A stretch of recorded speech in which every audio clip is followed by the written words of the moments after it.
vying for the Democratic nomination for Congress for the 1st Congressional District of Pennsylvania. We at Bucks County Community College are proud to have been selected to host this event and determined to meet our responsibility to provide an orderly, well-structured, meaningful program. We see this forum as a celebration of democracy and the political process, where the candidates can engage in a spirited and clear exchange of positions. I want to congratulate our audience for being here today, and I especially want to congratulate the candidates. There is no higher service individuals can lend to the democratic process than to place their name on a ballot and subject themselves to the scrutiny and rigor of a campaign. Regardless of whether we agree with their positions, we owe them our respect and gratitude for contributing to the integrity of the process. I want to thank Mr. James Sell, the director of Lower Bucks campus, the ex-Gene Epstein campus, for the work he did to put this together, and to our staff and our technical staff for making it possible for our various media consultants to be here.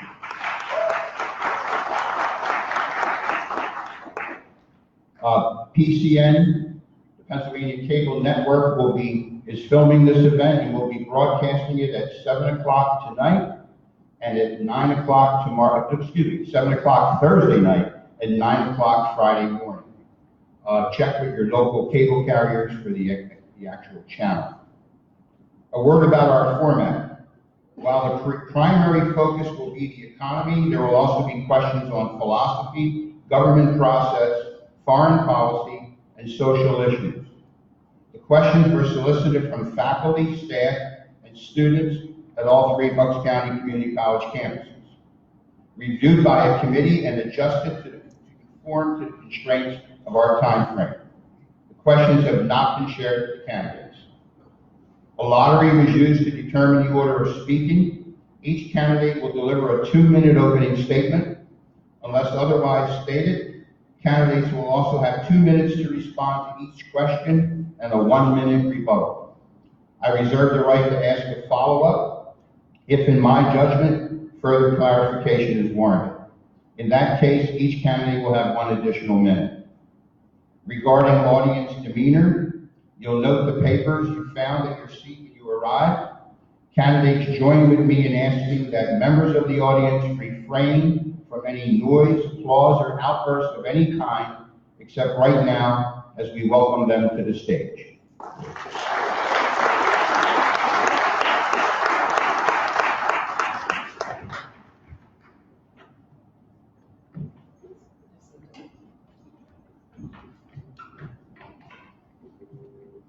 With regard to timing, candidates first were asked that you speak directly into the microphone and that you do not touch your microphone with a ring, or else these people will have screeching in their ears. And finally, that you pay attention to these 2 gentlemen in the front. When you have 30 seconds remaining in your time, you'll see the yellow card that's shown the card, nice and high, okay? And then when your time is up, you'll see the red card, and at that point, you will finish your sentence. Okay? Thank you very much. All right, so we'll have the opening statements. We did this with a coin toss, 2 minutes each. We'll start with Christina Finella. Thank you, Bill. And thank you so much to Bucks County Community College for having us here today so that I can introduce myself to some of you, and some of you can get to know me a little bit better. My name is Christina Finella, and I'm one of the Democratic candidates running for Congress in Pennsylvania's 1st Congressional District.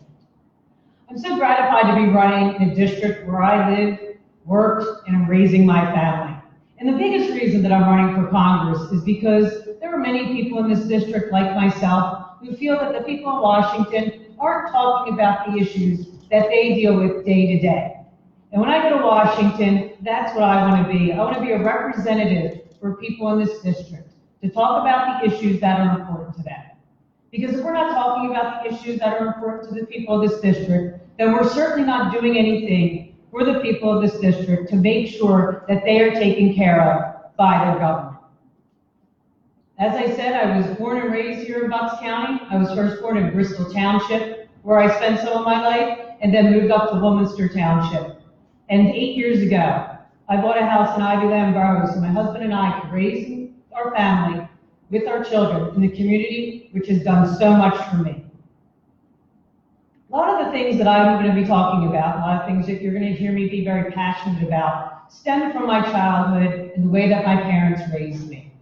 My parents always told me that no matter what you do in this life, no matter what opportunities you're given, never forget where you came from. So I can tell you this much as a congressperson. I will never forget where I came from. I will never forget the people of Bucks County and the rest of the 1st Congressional District who will put me in Washington. I stand here before you, endorsed by both Montgomery County's Democratic Committee, Bucks County's Democratic Committee, and endorsed by numerous local officials like myself. I'm also building coalitions of support from community members at large. Thank you so much. That's okay. Scholar Hurwitz. Thank you very much, Bill. Thank you, Bill and James, for putting together today's event. My name is Skylar Hurwitz, and I am one of the 2 candidates running for the Democratic nomination to take on Brian Fitzpatrick this year. I'm taking a bit of a different approach with my campaign. You know, we find ourselves in the midst of a new Gilded Age. Income inequality in this country has reached an unsustainable point. It's at its worst in over a century. And when we see CEOs being paid more than 300 times what their median worker is being paid at major corporations, when we see working class families paying more in taxes than the wealthiest Americans, and we see major corporations, top 100 of them, like Apple and Amazon, paying nothing in corporate income taxes while their workers need our public services in order to get by, something needs to change. And that's what my campaign is about. It's about real structural changes to this system that so many of us are sick and tired of. It's about fighting for Medicare for all so that we don't have to worry about what happens when we change jobs to our healthcare. It's about education for all so that no matter when you have your child, no matter what the circumstances, they will get to have child care. They will get to go through a full education that includes public trade school and college. And we need to ensure that there's a habitable planet for the next generation and generations to come to be able to inhabit. And that's where a Green New Deal that creates millions of jobs and helps us transition our workers to a new economy, that's where that comes from. And that's why we need it right here, right now, in PA01. And that's why my campaign has been endorsed by Our Revolution Pennsylvania, the Sunrise Movement at Pennsbury High School, and the Leap Forward Community Safety Group, which shows just how excited activist groups on the ground are getting about my campaign and the way that I'm speaking directly to the issues. So, similar to Christina, I'm from here, born and raised, went to our public schools here, and I'm ready to fight for the issues that matter to us. And I look forward to explaining my approach for doing that to each of you today. Thank you very much. Thank you. This first question actually is not part of our normal course of questions. You're not going to get 2 minutes to answer this. I just want a quick answer, if I can get it. We know that a week ago there were going to be 3 people on this stage, and since then Debbie Wasserpress has dropped out of the race. I'm wondering a couple of things. First, have either of you sought her endorsement? Second, have either of you received her endorsement? And third, she had raised $300,000, I believe, about $220,000 of it remains unencumbered. Have you sought the $5,400 federal maximum donation from that pot? Let's ask Christina Finello first. Yes, so I actually, when due to the circumstances surrounding Mrs. Wasserpress's exit from the race, actually in her statement where she endorsed me as, and threw her support behind me and asked all of her supporters to do the same. She cited to the fact that I've been running a strong grassroots campaign from day one. While I do have endorsements from our party, they are from the people themselves who are the grassroots activists of our party. Not only those individuals, but many of the other individuals that form the base of our grassroots. Debbie understands that I'm from this district. I'm middle class. I'm very much like many of the people working and living in this district. As to whether I have sought any kind of financial contribution from Mrs. Wasserpress, at this point, no. This obviously most recently happened. There was a lot of things to sort out with her campaign, so that has not occurred at this juncture. Mr. Hurwitz, any reaction to that? Only that I personally did not seek her endorsement. I do not intend to seek her financing. Given what's going on over in that camp, I'd rather let them sort out that situation and not get in the middle of it. Okay, thank you. All right, now we'll move on to our first plan question. Polls show that healthcare continues to be the #1 issue on the minds of voters. What is your basic philosophical position on the role of government on healthcare? And what, if any, specific changes to the existing system do you support? For example, Medicare for all, a public option for those who want it, or something else? And Mr. Hurwitz, you're first. Excellent, thank you for that one. So when it comes to healthcare, it is one of those issues that everyone around this county believes is a human right. Now, it's how do we get to that being actually treated as a human right within the structure of our insurance industry? Now, I agree with that philosophy that it is a human right. I also believe that the only way to move forward is by unifying us around basically a united front for this issue, because we're overspending, and the amount is double compared to many of our neighbors around the world in major economies. So we have a chance right now to cut those costs over the next 10 years while bringing the 27 million uninsured Americans onto insurance and the 500,000 individuals that are going bankrupt each year from not having proper insurance. We can end that process as well. So that's what I believe we need to do. We need to fight for Medicare for all, a single payer system. And that is something that will fundamentally increase the freedoms we all experience on a day-to-day basis. As someone who has had to make job decisions around the health care that will be provided at the next job, as someone who's seen family members go through different crises where they've been caught with unexpected costs for various types of testing results, or maybe they get the tests and they find out they need more work done, but they can't afford the next step of the process of getting better. We have to actually put our money where our mouths are when we talk about healthcare as a human right. And so that's why I put forward on my website a fair tax platform that explains how to fund this. This is through a 4% payroll tax, which I'm happy to explain. I'm sure I'll be pushed on that in the rebuttals.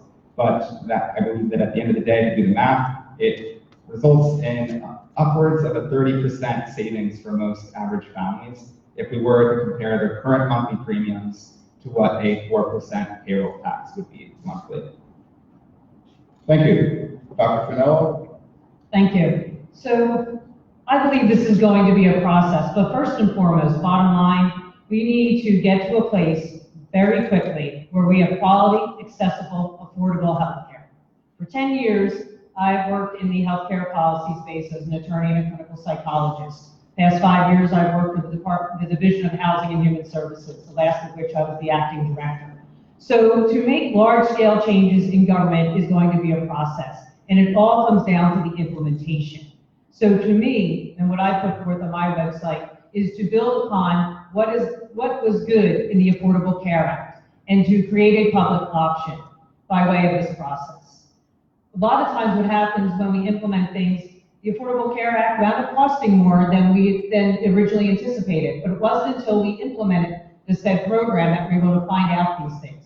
The difference between myself, and maybe some of the other people who've worked on this in the past is because I understand what it is to do true policy implementation. So when something isn't quite working, and we're going to figure out, and we're going to introduce that public option, and some of the interesting things that come along with that, and some of the unintended consequences, we're not going to throw away the whole system. We're going to make sure that we fix what works, and we're going to do away with what doesn't. What we're not going to do is roll it completely back and start over from scratch, because that's never how you get policy work done, to keep going back and starting over. You build upon what works.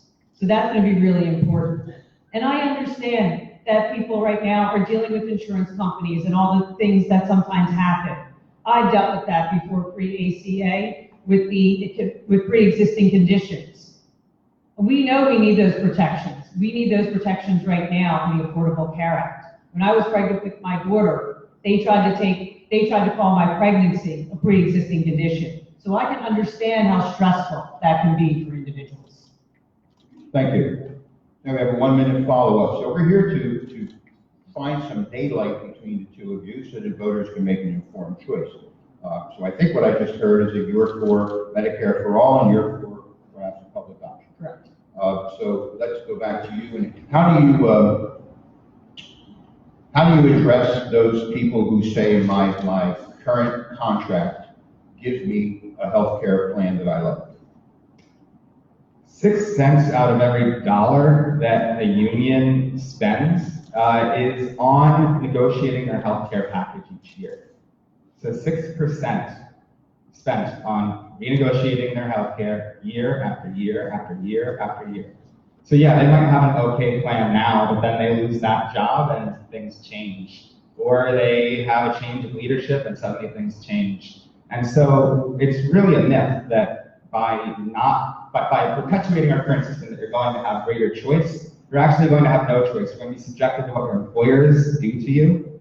Under my plan, under a Medicare for All plan, you will have the ability to go to any doctor you want, co-pays, deductibles, out-of-pocket expenses, and the premiums that you're currently paying. So this is what real freedom looks like. You can move to any job you want. When you get out of college, you don't have to worry about you're staying on your parents' insurance. When you're faced with a major healthcare expense, you're not going to go broke, and we can guarantee that. Thank you. Follow up? So many people in unions and in other sectors have worked very hard to get their health care. Been part of the negotiation. They may be giving up things around salary increases. And I don't think the right answer is to take something away from people in order to do something else. In my life and my work, rarely have I found that there is only one right way to do a good thing. So for me, it's about lots of things that can be done immediately through using the Affordable Care Act, letting the Affordable Care Act complete its goals of regulating some of these avenues around eliminating surprise bills, eliminating facility fees, creating better rules and regulations with regard to payments, eliminating the ability from one company to charge X for a procedure and another company to charge Y for procedures, and absolutely regulating the cost of medications. I think, as I said in my original remarks, that this is going to be a process, and we have to continue to monitor the process and make government work for us. Let's stay with this for another 30 seconds.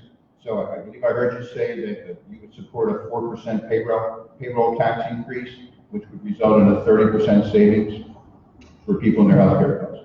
For the median income, correct. For median income, actually, it would be a 41% reduction between what they'd be paying monthly and what their current monthly premium is. But then we would also have none of those surprise costs either. And just to quickly point out, when we talk about building on the legislation that works, Medicare is 50 years old, and it is bipartisan. It's loved by both parties. Anybody tries to attack that, and you're going up against the united front of seniors of America. And the ACA couldn't even last 10 years before it was being completely destroyed. So I'm going to build on legislation that's worked for 50 years. Follow? It's a much different time now when we're trying to talk about whether we can, Medicare for all is a sustainable model. No doubt, it has worked for 50 years. But when Medicare was introduced in the 60s, you have to recall that there was a lot of people in World War II age group that were paying into the system, but we're not deriving the benefit at this point. What we're talking about here is a much different system. So again, just going back to the idea that this is going to be a process, and it's unfair to say that ACA didn't last as long as it did. The Trump administration has been tearing it down. It's fun talking about whether we'd like Medicare for all or a public option. We have a thing called the United States Senate. Will any of these things pass in the Senate?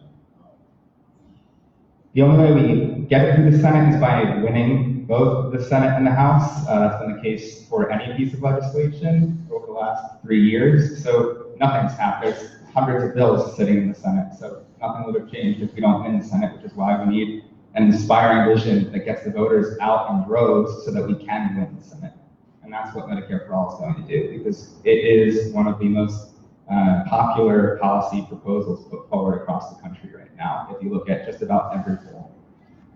One of the troubling things about those polls, and the Kaiser Foundation points this out, is that when people are asked about the popularity of Medicare for All, a lot of people are under the mistaken impression they get to keep the insurance that they have right now. So some of these studies, I used to be a former stats professor. Some of these studies can pretty much say whatever you'd like them to say. I'm not saying that it's not something that's exciting, yeah. but excuse me, but, what's inspiring is people being able to afford their health care and have a healthcare system that works for them. Just a study from Yale, so. I'm sorry? It was a study from Yale, so I'm not just kind of picking on random data points, but I appreciate it. Excuse me, that wasn't particularly, there's been a host of studies done for Medicare for all, not just the Yale study. In grad school, the only B I got was in statistics, so I'm comfortable moving on. We can talk later more about that if you like. Next question, next topic. Concern about the environment is a close second to healthcare on voters' radar. In the past, environmental issues were viewed in the context of the perceived trade-off between protecting the environment without stifling economic growth. The pendulum tends to swing between regulation and deregulation depending upon which party is in power. Where are you on this issue? We start with Christina Fennell. So the reality is, right now with this current administration, nothing is happening with our climate. And we know that we have to start doing something. We should have been doing something years ago. But with this administration, in fact, we're going backwards. We're seeing that the deregulation, we're seeing things where this administration doesn't care about clean air or clean water. So right away, immediately, we need to start talking about, and we need to start implementing and putting into place true investment into alternative energies, figuring out where that money is going to come from, and then actually allocating that money to alternative energies. Simultaneously, we also need to be thinking about our workforce. Our workforce has to be ready for the transition from what we have now to alternative energies. And we have to make sure that we pay attention to that. Some of the industries are easily transferable. Other industries are not transferable. And we need to be able to work with our friends in labor. We need to work with our friends on the environmental council to make sure that we're doing this properly. We also need to make sure we get back into things that we've got now with this administration, like the Paris Agreement. We need to reinstate the Obama Clean Power Rules and other regulatory measures. These are things that have to happen immediately. And for this district, on environment, the most pressing need, because I have lived there for 30 years, is the water. We live in a county where we have to worry about the cleanliness of our water. That is a most immediate environmental need and things that we need to be paying attention to. And we have a congresswoman in our neighboring district, Congresswoman Dean, who has been on the forefront of these issues because she also lives in a district that has been ravaged by this. Certainly. So when it comes to the environmental crisis, this is really what I built my entire career around. How do we address this in a way that's not going to hurt our economy, and it's going to actually result in us meeting the outcome that scientists tell us we need to hit, which is that we have 8 years to make some major changes. Now, does that mean that we get to the end of that 8 years and suddenly the world ends? Of course not. It just means that this is our time for action and for bold changes if we're going to have any hope of a habitable planet that we're familiar with right now. So this isn't just an issue of jobs and environment, this is the issue of, do we have a habitable planet moving forward? And so we have to marry these two objectives into one policy solution, which is what I call the Green New Deal and what others have called the Green New Deal, because within this we have a focus on transitioning workers to the clean energy economy. For example, within my own version of the Green New Deal, I have what I call the Jobs and Sustainable Human Activities Program, which is a 5-year, $1 trillion effort to retrain these union workers who may be master welders that are welding pipelines that could now weld solar panels to rooftops. We have the ability to put together these types of programs and do this in a responsible way, but there's no time to wait. There isn't another 10 years to figure things out and wait and meet with groups. We've been talking about this climate crisis for the last 30 years.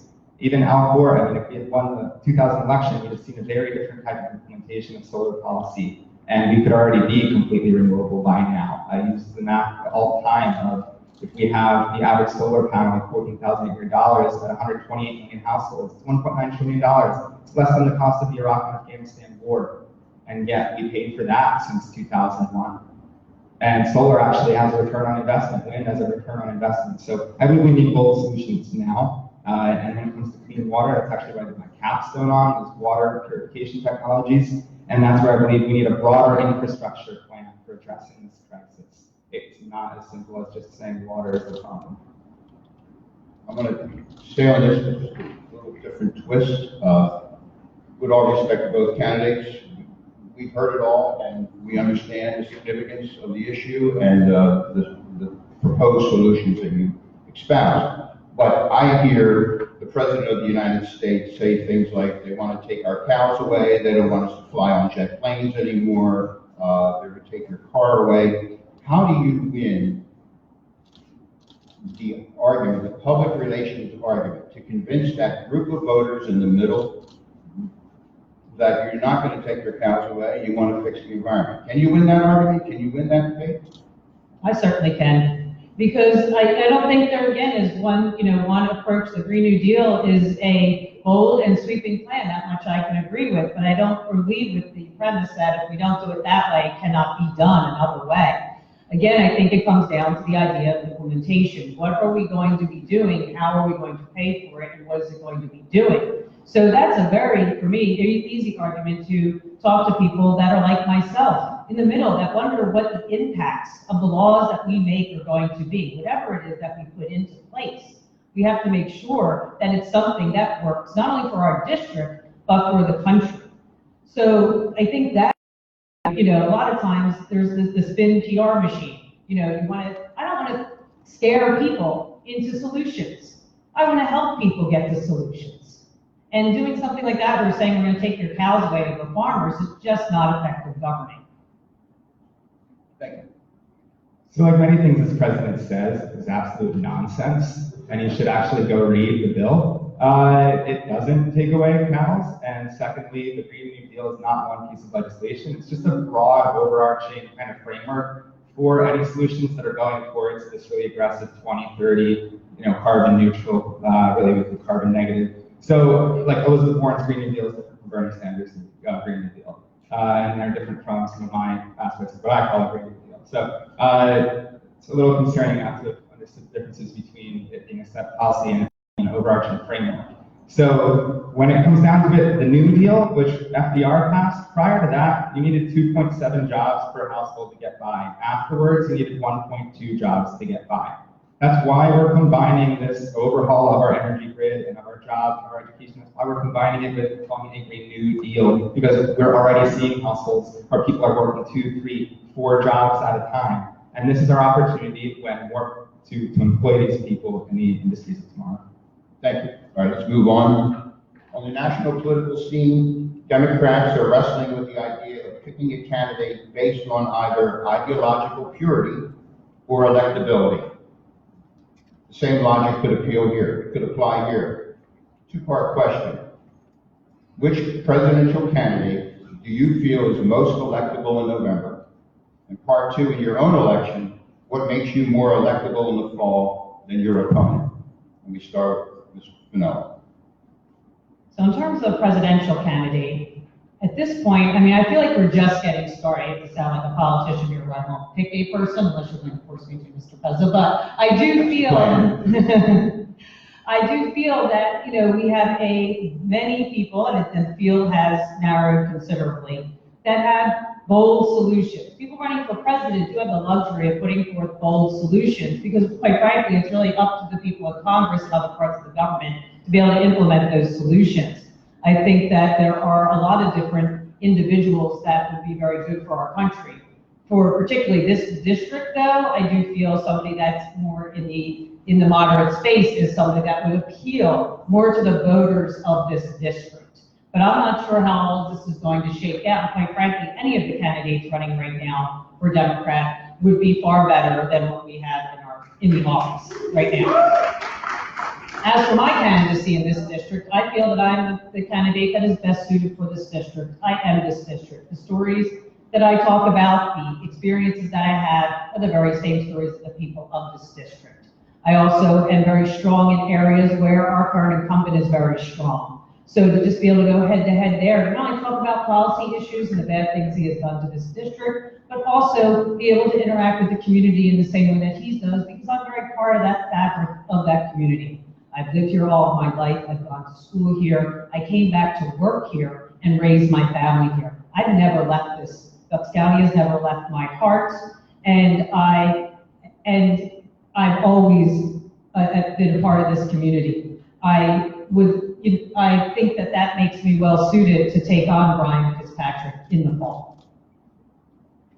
Mr. Hurwitz? So I've been pushed on this a few times, and it probably won't surprise too many people. But I'll start off with just the data, which is that if we want to win, we need to be building this coalition of activists that want to join us and fight for these issues, which is why I'm excited about some of the endorsements that I've received. It's why Bernie Sanders has gotten so many endorsements from activist groups across the country, because he's resonating with people. And so if we're looking for someone who can get people of color, we want people who can get Latinos and Hispanics out to the polls. We're seeing that in Nevada, it was pretty impressive what just happened. And so that's where I'm willing to look at that and say, with where my policies are at, frankly, Elizabeth Warren and him would be perfectly fine from my perspective. I will say I'm incredibly concerned by the entrance of someone like Mike Bloomberg into the race and having a billionaire try and buy our election on the other side. I've got some stories on that I won't even go into that are quite bizarre in terms of friends being poached to go to that campaign that are, the type of approach they're taking is just very anti-democratic. It's pure plutocracy or oligarchy really at that point. So again, I'll fight alongside anyone that wins this Democratic nomination. At the end of the day, this is about our race and winning our race on our issues. And so that's why I've been up here as the only candidate who actually had a platform when I launched my campaign. And have been running on that platform since day one. I didn't just announce it 4 weeks ago. So that's something where when it comes to how I believe I'm going to beat Brian Fitzpatrick, it's on that substance. It's on the fact that this campaign was designed from day one to beat Brian Fitzpatrick, to hold him accountable for what he did with his tax vote in 2017, to hold him accountable for his deregulation of the environment, to hold him accountable for the funding that's been leaving our public school system, to hold him accountable for his attacks on workers' rights. So that's what the Fair Tax Platform is about, and I believe I've designed my campaign specifically to beat Brian. I assume you want to tell us that you do have a platform? I would like to, thank you, I appreciate that. So merely putting up a platform on a website is not a platform make. So I have a little different approach to how I do policy work. I've been doing it for the better part of 10 years. And part of what I do around my policy work is, part of it is the ideas that I bring to the table using my expertise and experience. And another part of it is talking to the stakeholders themselves. So I spent the vast majority of the beginnings of my campaign while still working as the acting director of Bucks County Housing and Human Services, talking to individuals to inform my policies more before I put them up on my website, to which I think my comment is referring. So that is just an approach. It's an approach argument. I don't know, I don't understand the argument around what the approach is. Clearly, I pointed out different approaches to how we're going to run our campaign, and we'll leave it to you to decide about which approach you might think is better for this district. Mr. Hurwitz? Anything else? No, I'm good on that. All right, so let's try to remember the original question, which was who do you support for president? So I think I got a not ready to say right now, and I got a Bernie or Elizabeth Warren. Are you ready to say yet? Not quite yet. Maybe after the debate tonight, and see how things shake out on Super Tuesday. Okay, thank you. This next question was finalized on Friday, and you'll understand why in a moment. I'm prefacing it with that, because by traditional standards of a rising stock market, job growth, and low unemployment, the economy appears to be doing well. What is your assessment of the current economy? Mr. Hurwitz? It's not being graded properly. It's not what we're seeing as GDP, the way that we're measuring productivity, it's really not tracking to the reality that we're feeling on the ground anymore. The fact of the matter is we're seeing far too many workers. We may have low unemployment, but the number of jobs people are actually working has increased substantively. The number of hours people are working, the wages that they're being paid remain stagnant. And so it's been for decades that it's remained stagnant. This is really going back to the 70s, 80s almost. And so this is why we actually need right now something that can begin to cut into the wealth inequality I alluded to in my opening statement, which is that we're having CEOs of some companies making, back in the 50s, they made 50 times as much as their median worker. Now they make over 361 times as much as their median worker. And that's why we have someone like Mike Bloomberg who can come into this race and just decide to start buying up all the ads across the entire country so that every other candidate in every other race now has to pay higher prices in order to have their ads put out. And so that's a problem when you have someone with that much money able to really dominate our democracy. And so I firmly believe that we are seeing, we are in desperate need of a more well-rounded indicator for GDP. We need to be taking a look at the education of Americans, looking at the number of jobs they're working, their potential to retire. All of these issues are things that we're not including in that metric right now. What is the average savings on hand for a family? Most families can't sustain a $400 or $500 surprise right now without going into debt. So all of these types of factors are not a part of that formula, and I believe we need to be moving towards a way of evaluating our economy that starts to say that those things matter, say that we actually matter as people. It's not just the money. Thank you. Janelle? Yes. So the best metric for a good economy in my mind is a well-functioning middle class. And right now the middle class is shrinking because a lot of the policies, including the tax bill that Brian Fitzpatrick voted for, are not helpful to the middle class. It's putting less money in our pockets and putting far more money in the pockets of corporations and big business. As a person who has, dealt with the surprise bill as growing up and seeing my parents struggle with those things and having, the president and others tell how our low unemployment rate is. What they fail to tell you, and what bothers me so much, is that the underemployment of individuals. Nobody talks about that. Nobody talks about the fact that, of course, there's not a lot of jobs around because people have to work 3 and 4 jobs just to make a sustainable wage. Our minimum wage is woeful in our state and all across the country. The other thing that bothers me is the fact that when we don't talk about these things, and it's something that I had to deal with every day, seeing people at their worst, seeing people losing their housing because they did have that unexpected bill. People living paycheck to paycheck are only a month or 2 away from being homeless sometimes. And we never hear about that when everybody's touting, and especially the other party is touting how great everyone is doing. I don't see everyone doing great. I'm seeing people that are struggling. And those are the types of metrics that we need to talk about more. The underemployment of individuals.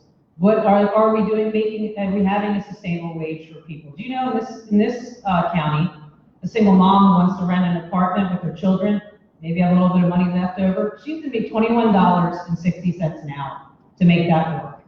We are a far cry from $21.60 an hour, ladies and gentlemen. We're at $7.50 right now in this state. Those are the things that we need to talk about. The middle class is what matters. And that, when they're thriving, everyone is thriving. Thank you. Follow-up, same topic. The current frontrunner of the Democratic Party has called himself a Democratic Socialist. One of his chief campaign surrogates, one of the newly elected members of Congress, calls herself a Democratic Socialist.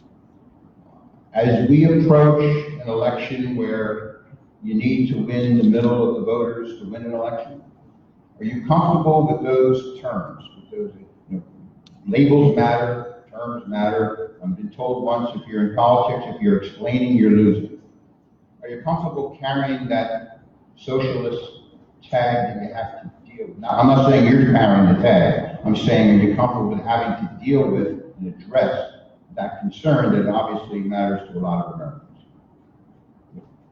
So terms are a funny thing. I mean, overall, yes, I'm comfortable. Again, as I stated before, I'm comfortable with whoever the field comes out with for the Democrats, and it may be the person who has self-proclaimed himself a Democratic Socialist, and that is something that I will have to deal with throughout this district in terms of what that means. And I think that really would be my job, not only my job to be getting elected, but part of my job would be getting past the terms. I'm not a big fan of terms. I mean, I've been attacked by the National Republican Congressional Committee because apparently I'm a progressive. I guess I am because of some of the programs that I've done. But again, it's just a term. It's about getting back to the basics of what people are talking about when they say those terms. What do they mean? I wish we had more time. I get to your point, Mr. President, about when you're explaining you're not doing a good job, but sometimes that's exactly what we need. We need people to be clear and succinct about what that means to them. And I think I have the ability to be able to do that, to explain what I mean with the different terms. Thank you. Jarvis? Can I get a show of hands of who's afraid of Martin Luther King Jr.? He was a democratic socialist. So when it comes down to what we're talking about with these labels, we need to own them as Democrats. This is the history of our party. This is where some of the finest moments of policymaking have come from. When we've embraced both the capitalist and populist socialist aspect of policy and found that middle ground, which is democratic socialism. And that's why I am not afraid of that label. And in fact, I have engaged with the Democratic Socialists of America in Bucks, Montgomery, which is a group of hundreds of individuals here who care about Medicare for all. They care about a Green New Deal. Does that mean that I'm part of the group? No, but it does mean that if you're forming a coalition and you're trying to win an election and you have people that align with you on those issues, why wouldn't you welcome them to your team to fight alongside you? Because, like you said, Christina, you're already being attacked as a socialist anyway. Okay, thank you. In the last election, in the 2016 election, I have a friend who was a bartender at a blue-collar bar. Guys would go in after work, and women after doing their carpentry or their plumbing or their painting, and they'd have a beer before going home. And that bartender said to me, they are all for Trump. And my thought was, gee, that's part of the traditional Democratic coalition. Blue-collar work that the Democratic Party lost. How do you get them back? You want a candidate that knows what they're going through, and that's me. I mean, that really bothered me, I can tell you, over the years, that as Democrats, that there were certain sections of our electorate that felt we abandoned.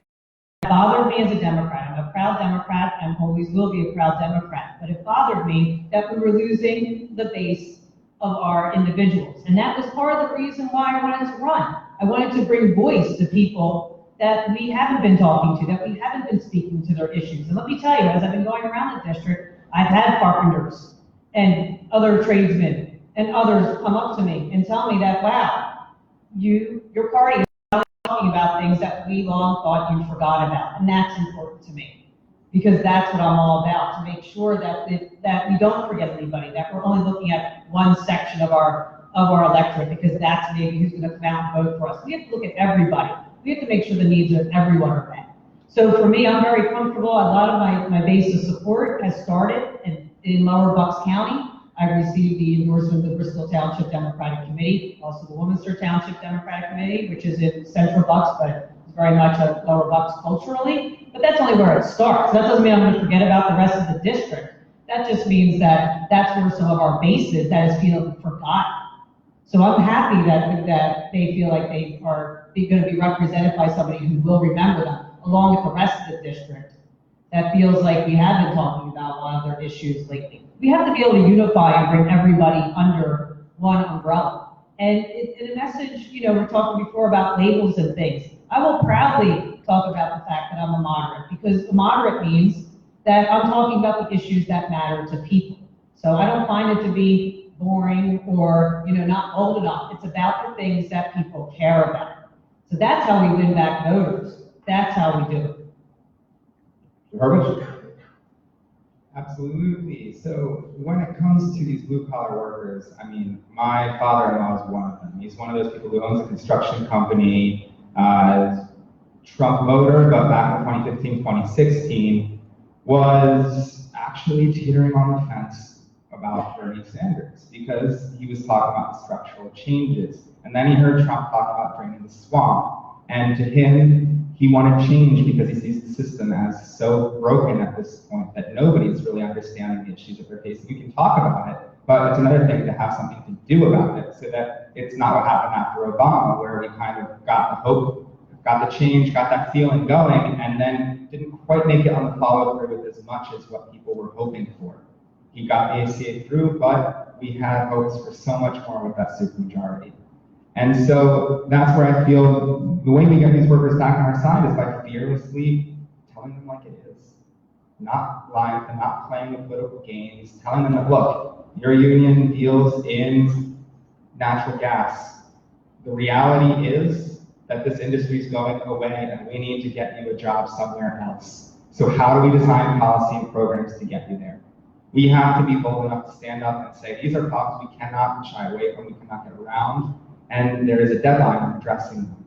And it's within the next decade. And so that's why these workers are well positioned to benefit from something like a Green New Deal, because we'd be looking at eliminating the fact they're having to work so many different jobs.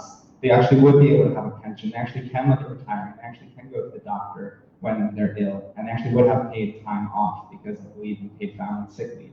So each of these issues are things that working families care about, and they've heard us talk about it here and there, but they're ready for the bold change that will make it a reality, and that's what my campaign is all about. Thank you. Can we move on? One of the most alarming trends in America is the incredible debt incurred by students and families to meet substantial tuition costs. This is a good time to put into play the academic financial value of Bucks County Community College.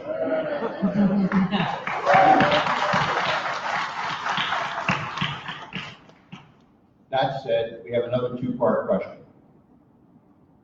And we know the problem. So what I'm hoping to hear from you guys is, what can you do about the rising debt that students face, and how will you pay for it? Mr. Hurwitz is first. Excellent. So yeah, so like you said, we're all familiar with the problem. So I won't get into the fact that 40 million Americans that are experiencing crushing student debt, and that this is not just an issue for my generation and Christina's generation, but for our parents as well. This is a multi-generational issue. And the reality is that we need to eliminate this student debt because it's a burden on society, and it will actually result in a $100 billion increase in, I know that metric I was talking about earlier that I don't care too much about, given that it is how we decide things. It's a $100 billion boost in GDP if we were to do something like that. So how do we actually pay for it? How do we make public trade schools and colleges tuition free from that point forward as well?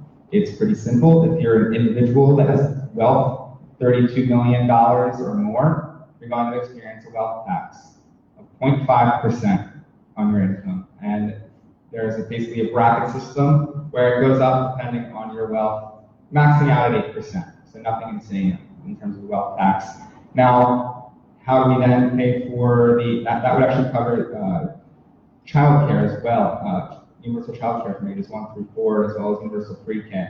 So this is a pretty comprehensive type of plan I'm looking at. And then when it comes to the public trade school and colleges, we would fund that through a Wall Street speculation tax. And this is all spelled out on my website. This is a very minuscule tax on stock and bond transactions that's meant to basically disincentivize the high-frequency trading that boutique Wall Street firms are engaging in. Studies have shown this in general leads to greater volatility on the stock market, so it's actually a net harm to society, and therefore I think the government does have a right to tax it, because an unstable economy doesn't really benefit anyone in the population. So that's my approach, a Wall Street speculation tax and a wealth tax on those that have wealth of $32 million or more, so that normal people like all of us aren't penalized for wanting to be educated. Thank you. No? So I think first and foremost, we have to look a little bit back, because we do have so many people currently struggling to get out of underneath from student loan debt. I was one of those individuals. Not that long ago was I having my student loan debt be a major part of my family's income, and it was holding us back from doing things. But there are things that can be done, and there are things that can be done by this administration to make sure that people like myself make it less a part of their family budget and make it more manageable and allow people to pay it down productively. First and foremost, there needs to be a national refinance program around the interest rate. The interest rate on these loans are unconscionable. The only people making money on student loan debt right now are the loan servicers. The government's not getting back their principal, and certainly students themselves and borrowers are not able to get out of the crushing debt. I can't tell you the amount of people that I know that are unable to do this.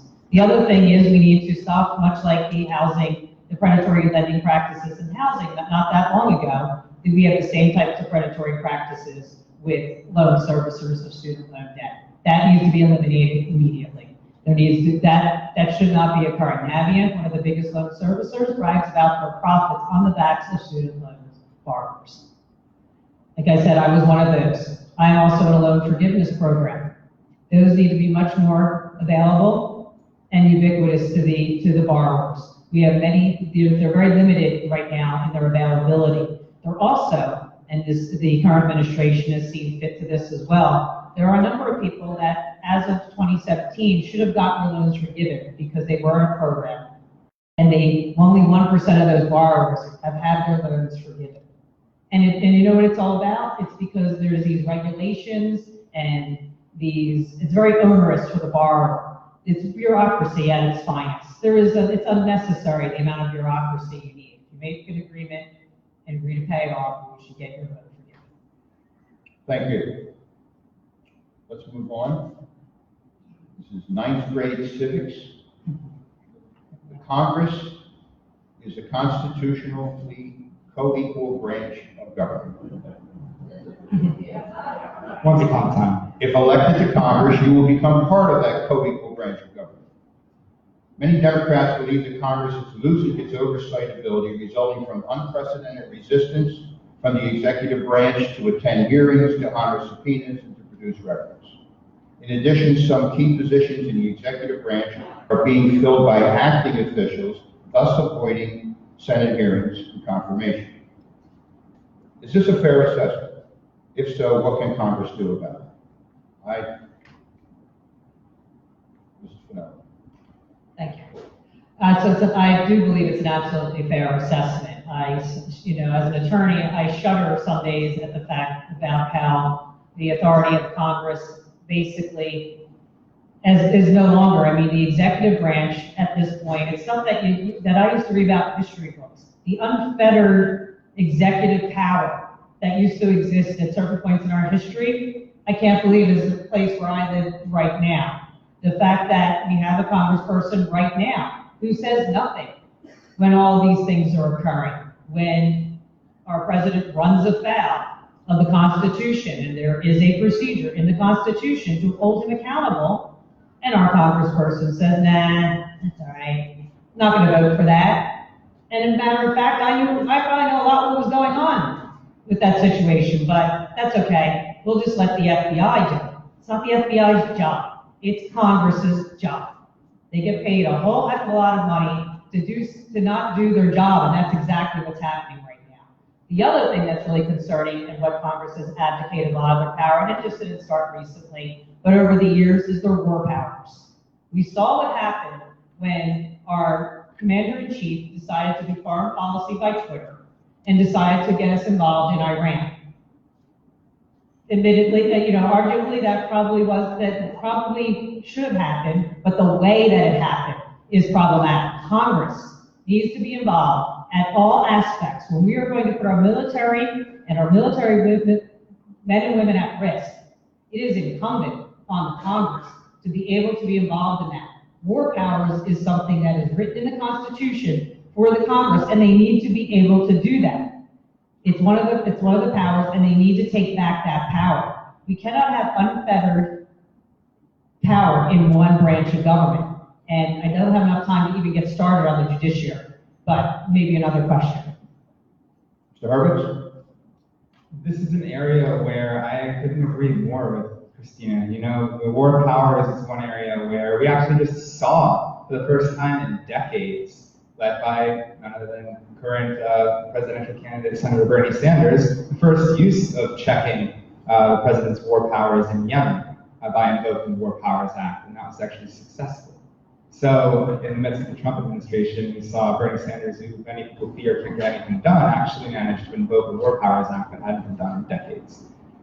So that was an area where I believe the way we show this president the way forward, the way we show the people of this country the way forward, is by embracing that vision of a better tomorrow and by getting a different president in office. I don't know that if we have another 4 years of Trump, if I'm completely honest with you, I don't know where whether we will be able to wrestle control back from him in Congress if Trump wins another 4 years and we don't manage to take back, at least to hold the House and or take the Senate. We're at an incredibly important moment in our nation's history where we cannot afford to make a mistake in this election. Since you both mentioned war powers, let's move on to foreign policy. The Trump administration recently released the Middle East peace plan embraced by Israel, but contrary to decades of the U.S. position on a path forward. The plan has been rejected by the Palestinians, several surrounding Arab nations, and the European Union. What's your assessment of the plan, Mr. Hurwitz? Not in favor of it. I think also just even going back to other decisions that have occurred under this administration with regards to this region of the world, we very haphazardly moved our embassy to Jerusalem, which has led to an increase in tensions in many parts of that part of the world. So I think we need to slow down on a bit of this and make sure that we're having a well-rounded discussion on what a real solution looks like for that region of the world, but it's not one that basically hands all power to the current administration there, which is leaning, unfortunately, towards authoritarianism. Ms. Finella? Much like we were just talking about in the last question, the way our approach to foreign policy, particularly this approach to foreign policy by this administration, is quite frankly cavalier. That area of the world has long since been an area where diplomacy is needed, and careful diplomacy and working with our allies and making sure that we understand what it is that we're doing, the consequences of the things that we put forward. Unfortunately, we have an administration that never thinks about the consequences of its actions, and that's a problem. So it's very concerning, the chain of events that have happened recently. I have to say that I'm unsurprised by these things. We've seen this coming. I was hoping that our country would get out unscathed before things like this started happening. But we all knew that this was how this was going to go down. This was always going to be our approach under this administration. And there is no doubt in my mind that this approach has to stop, and we have to do much better solutions and much better diplomacy and become much more aligned with our allies in our approach to all these situations around the world. Let's go to our next question, which deals with our allies. The President frequently states that under his leadership, the United States is now stronger and better respected around the world. With respect to NATO, Iran, North Korea, China, pick one, pick two if you like. Is he correct? I realize it's a broad question, so just do what you can with the time that's permitted. We start with Ms. Finella. No, I don't think he's correct in his assessment, but again, this is not the only area where I call into question this administration's judgment. We can see clearly that when different conflicts come up lately, it wasn't that long ago when conflicts happen over the world. The United States wasn't the only one going in there by themselves and without their allies around them. And that's what's happening these days. We make unilateral decisions, and as we just talked about a couple of questions ago, we make unilateral decisions in this country.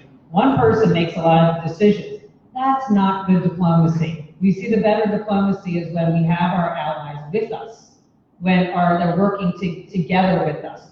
We see that this administration promises a lot of things and promises better relationships. I think at the core of it, this administration wants to do best for America. I believe that's what they want to do, and there's nothing wrong with that premise of making sure that America is in good shape and that we as the government are doing the very best for our citizens. But again, the mechanisms by which and the approach by which this administration does this, while our congressperson stays silent, is exactly the wrong approach. So I'm not entirely sure where our president thinks that we have better relationships overall with these different countries. Mr. Hurwitz? Yeah, I have to agree with Christina on that too. So when this election actually was happening in 2016, I was on a work trip for my previous job. I used to do basically international development work with Conservation International. I was in Indonesia. I had a driver who helped me get to all of our field sites for the last few days. Went to a hotel room the night the election's happening. Come out the next morning. This guy looks me in the face. He's been driving me around for the last week and a half and just says, "Your people aren't welcome here anymore." I'm sorry. He just says, "Your people aren't welcome here anymore. Your president's not welcome here anymore." He went from an administration of Obama, who actually part of his childhood was spent in Indonesia, where these people loved him, to that literal overnight reaction was what has happened to the United States of America. So yeah, pretty much we lost overnight respect around the globe. What can we do to restore that? And it's a pretty big question. It's a matter of really fulfilling that vision of what the United States has proclaimed itself to be for so long, because what we've been doing the last few years has been so contrary to that accepting nation where immigrants are welcome, refugees are welcome to come and find a better life. We have really flipped the switch on that. And it's very hard to just go out into the world and say, well, we fixed the policy, so we're here, we're good again. It's going to take a lot more than that. It's going to take us leading the front on something like the global climate crisis and actually standing up to unite our neighbors around a global issue where we can actually see net gains instead of only engaging in diplomacy and thinking it's fruitful when it comes to war and conflict. Because what we're facing right now is a catastrophe that has major implications for our economy. Our military is calling it the greatest threat to our national security. And it's time that we actually start to engage with our neighbors around the globe in a productive way, in a proactive way, and in a progressive way, not in a reactionary way. Thank you. I may miss a country or so, but the United States, Great Britain, France, Germany, Russia, China, all entered into an Iranian nuclear peace plan designed to prevent Iran from developing nuclear weapons. We have unilaterally withdrawn from that plan. Good move, bad move, what should we do next? What would you do, Congresswoman Snell? So, bad move, because again, it's the central premise, I think, of these last few questions.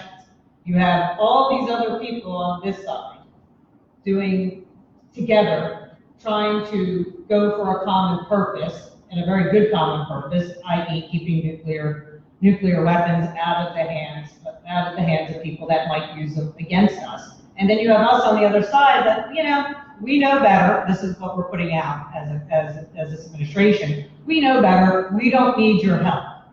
Okay, so now what happens? When we get into conflicts and we need our allies, they're not coming back to help us. So it's a problem that we just diminish these long-standing, cultivated relationships over the years. This administration has just thrown them out. It's a bad move.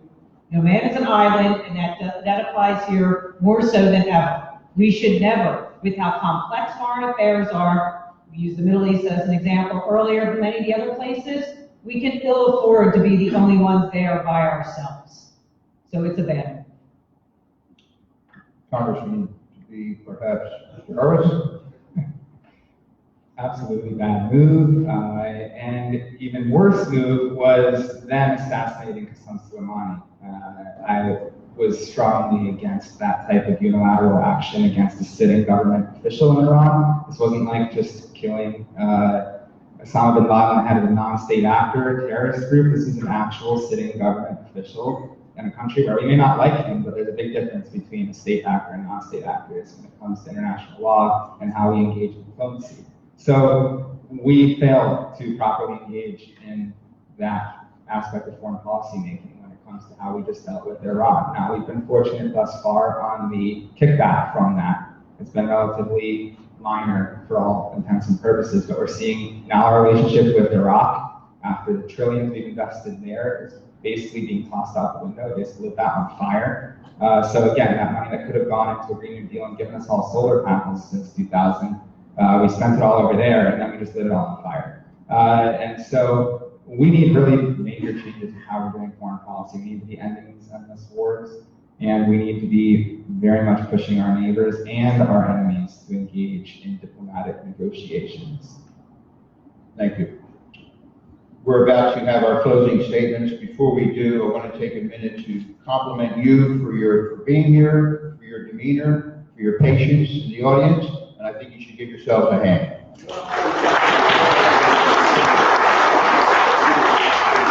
That helps to get the blood flowing too. I also, once again, say it takes a lot of courage, a lot of sacrifice to put your name on the ballot, subject yourself to the scrutiny of the voters, and it's crucial in our democratic process. So I want to congratulate both of our candidates for being here and the way they conducted themselves.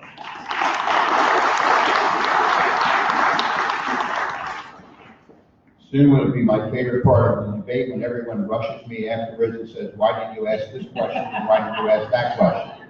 So the line will form here, and get in line and tell me what I should have asked, okay? With that, we, again, coin toss. Ms. Finello, you give the first 1 minute closing statement.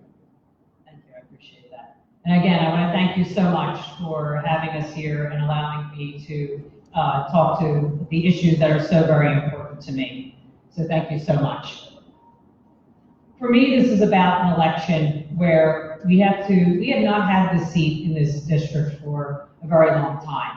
And it's high time that we take it back and have a representative for you. The people of this district don't merely need a congressperson. They need a representative in Congress. And I want to be that representative. I've walked the walk, I've talked the talk.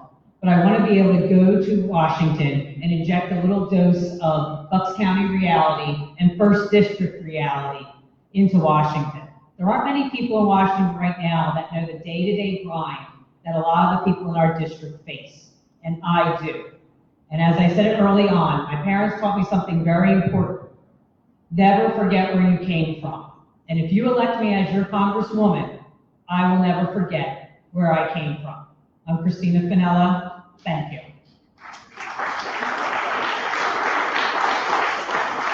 Jarvis? Thank you, Bill, for having me, and thank you, everyone, for coming out and spending a Tuesday afternoon like this.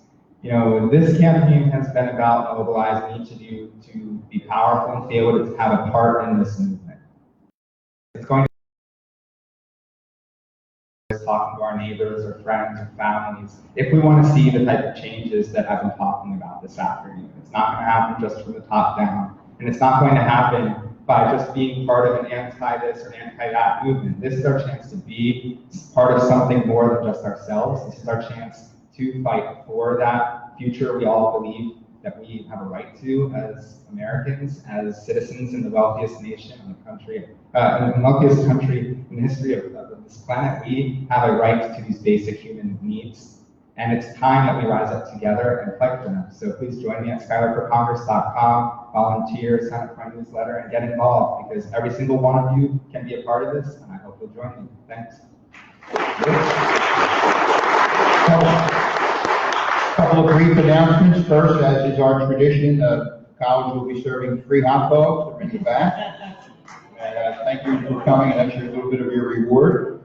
Secondly, the League of Women Voters is here. They're here every debate. They're registering people to vote, so especially young people. If you're not anyone, but if you're not registered, please do so before you leave if you like. And also be aware that there's new voting procedures in Pennsylvania.